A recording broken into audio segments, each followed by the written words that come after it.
Concrètement, la vasque baptismale a mis 1 mois à être réalisée, tant dans le gros, on va dire, du projet sur la cuve et le plateau, que sur l'inox polyniorare pour la croix grecque au centre.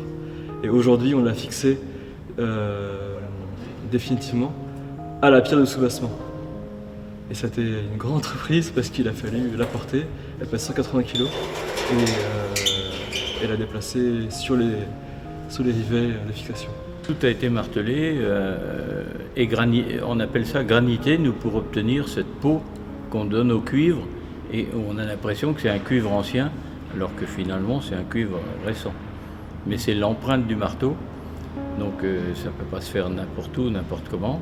On l'a fait sur des tas avant de commencer la forme de la pièce, et après on l'a mise en forme, au maillet de buis. J'ai dessiné le plan de l'objet, donc j'ai fait le design du baptistère. Là il manque l'inox, mais quand il y a la croix en inox, le reflet et la profondeur que donnent ses bras à l'objet est incroyable.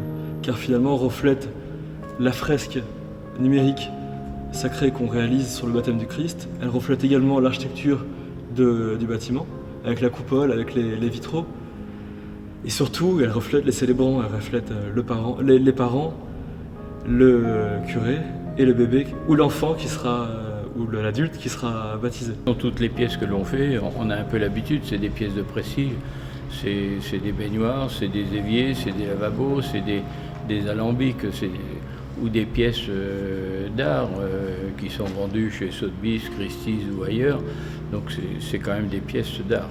Donc l'intérêt pour mes collaborateurs, c'est d'avoir des belles pièces à réaliser, dont ils sont fiers. En général, vous avez vu tout à l'heure, ils prennent plaisir à se faire photographier avec. C'est pas non plus l'idée de faire du néo-byzantin aujourd'hui en 2016, c'était vraiment d'avoir les mêmes, finalement le même but, la même perspective pour faire du contemporain. Et la vasque qu'on réalise aujourd'hui est contemporaine. Et pourtant on reprend les codes, vraiment les codes des cuves baptismales des premiers chrétiens d'Orient.